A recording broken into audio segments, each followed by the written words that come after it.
محمد التمش بہلول پوری.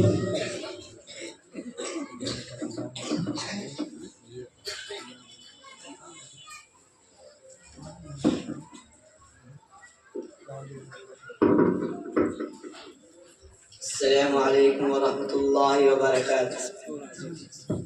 الحمد للہ رب العالمین والصلاة والسلام على سید الانبیاء والمرسلین وعلى آلہ واصحابہ اجمعین.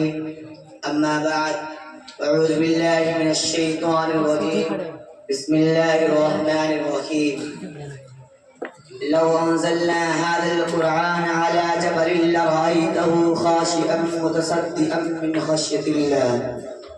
وقال رسول الله صلى الله عليه وسلم اقرأوا القرآن فإنه يأتي يوم القيامة شفيعا لأصحابه أو كما قال عليه الصلاة والسلام.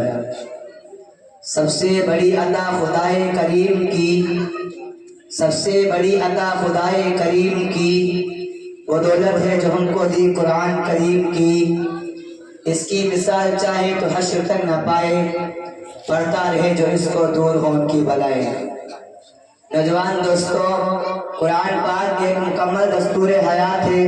اس کی تعلیمات مکمل طور پر فطرت انسانی اور عقل سلیم کے عین مطابق ہے. قرآن کریم حق و باطل کی کسوٹی ہے.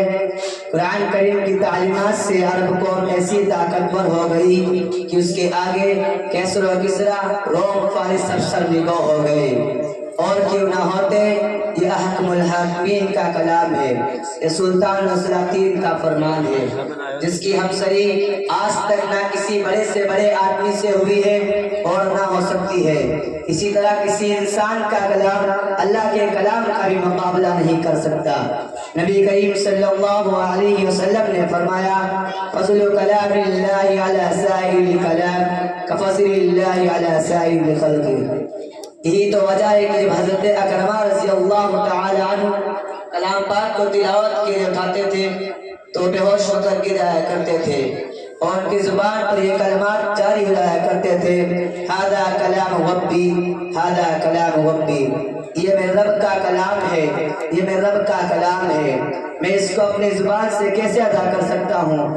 یہی وہ کتاب ہدایت ہے جس کی نازل ہونے کی خوشخبری تمام سابقہ انبیاء علیہ السلام نے دی تھی.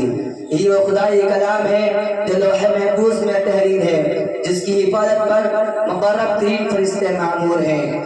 یہی وہ آسمانی دستور حیات ہے جس کو کبھی بھی دنیا سے مٹایا نہیں جا سکتا. یہی وہ کتاب ہے جس کی نازل ہونے کی خوشخبری تمام سابقہ انبیاء علیہ السلام نے دی تھی.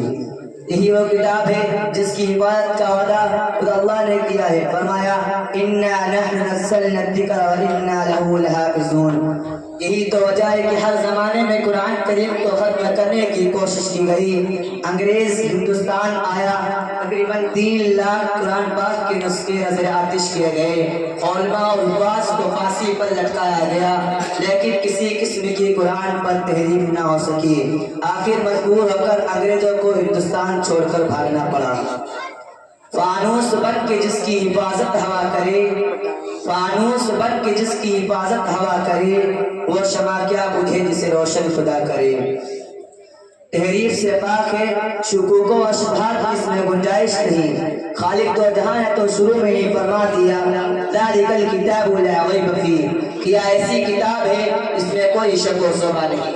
نوجوان دوستو، قرآن پاک اللہ کی وہ عظیم امانت ہے جس کو اللہ نے آسمانوں پر پیش کیا تو وہ لرز گئے، زمینوں پر پیش کیا تو کانپ گئے.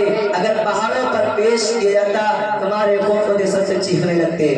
خود قرآن نے اس کا نسخہ کھینچا ہے انا عرضنا الامانۃ علی السماوات والارض والجبال فابین ان یحملنها واشفقن منها وحملها الانسان.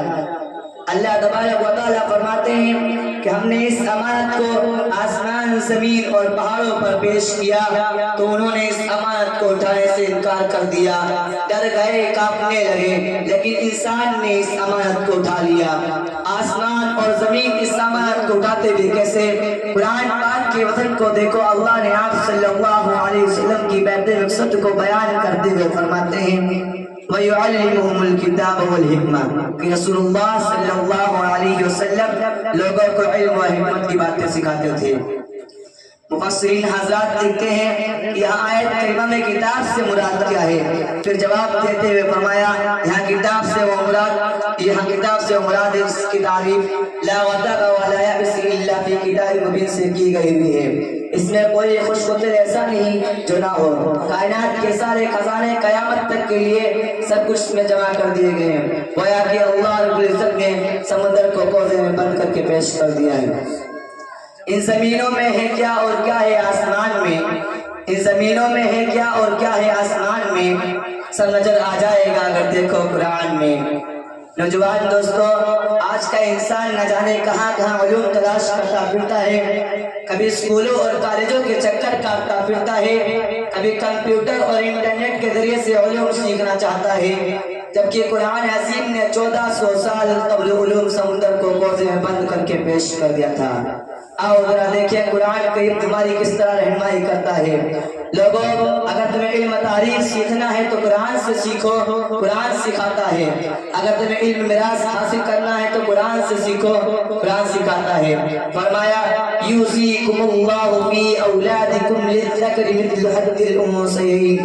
قرآن علوم کا مخزن و معدن ہے۔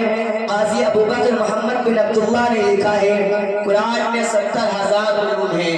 ائمہ و علماء کی تصانیف و تفاسیر کا جو شخص مطالعہ کر لے گا وہ اس قول کی صداقت کو تسلیم کر لے گا۔ یہی نہیں، میرا دعویٰ ہے لکھ کر لے جاؤ، تم جس علم کو بھی چاہو گے وہ علم اس میں ملے گا۔ امت مسلمہ کے دھڑکتے دلوں، اسی طرح اگر قرآن فصاحت و بلاغت کے میدان میں آتا ہے تو عرب کے فصیح و بلیغ کے اسرار و رموز ہو جانے والے عاجز آ جاتے ہیں۔ جب دشمنان اسلام نے قرآن کی تقسیم کی تو قرآن نے اپنا معجزہ ہونے کا دعویٰ کیا اور یوں ہی چیلنج کیا وَإِن كُنتُمْ فِي رَيْبٍ مِّمَّا نَزَّلْنَا عَلَىٰ عَبْدِنَا فَأْتُوا بِسُورَةٍ مِّن مِّثْلِهِ وَادْعُوا شُهَدَاءَكُم مِّن دُونِ اللَّهِ إِن كُنتُمْ صَادِقِينَ۔ کہ اگر تمہیں اس کلام میں ذرا برابر بھی شک ہے اور تمہارا گمان ہے کہ محمد صلی اللہ علیہ وسلم اس کو خود بنا کر لاتے ہیں تو تم اس جیسی ایک صورت پیش کر دو، اپنے معبودان باطلاؤں کو لے لو، ان کا تعاون اجتماعی طریقے پر کر لو اور ایک صورت پیش کر دو۔ جب ان سے اس کا جواب نہ بن سکا تو اللہ نے حتمی فیصلہ سنا دیا وَلَوْ تَفْعَلُوا، اے دنیا کے انسانوں، قیامت تک تم اس کا ایک مثل نہیں پیش کر سکتے۔ آج نوجوان دوستو، آج تو قرآن گھروں کی زینت بنا ہوا ہے۔ مہینوں قرآن اٹھا کر دیکھنے کی توفیق نہیں ہوتی۔ پھر بتاؤ آفت کیوں نہ آئے، برکت کہاں سے آئے؟ تم نے قرآن کو بھلا دیا ہے۔ فرشتے ان کے گھر جانے کا راستہ چھوڑ دیتے ہیں، فرشتے ان کے گھر جانے کا راستہ چھوڑ دیتے ہیں جو صبح اٹھ کر قرآن پڑھنا چھوڑ دیتے ہیں۔ ایک واقعہ ہے کہ ایک عاشق قرآن سے کسی بزرگ نے بتلایا کہ اگر تم 2 سال تک پورا روزانہ ایک قرآن پاک مکمل پڑھتے رہو تو تم کو قرآن کی انوکھی برکت کا مشاہدہ ہوگا۔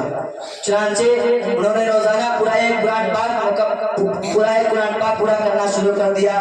بہت مشکل کام تھا کیونکہ کبھی بیماری آتی، کبھی پریشانی آتی، کبھی سردی آتی، کبھی گرمی آتی، لیکن انہوں نے ہمت کر کے اس کام کو پورا کیا۔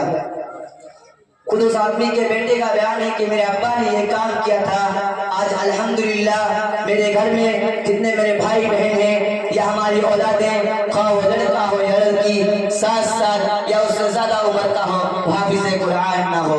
سبحان اللہ، قرآن کی کیا عطا ہے رب العالمین کی۔ اگر آج بھی دونوں جہاں میں کامیابی چاہتے ہو، قبر عذاب سے پانا چاہتے ہو تو قرآن کو سینے سے لگانا ہوگا، اپنی اولاد کو حافظ قرآن بنانا ہوگا، اس کے احکام پر عمل کرنا ہوگا۔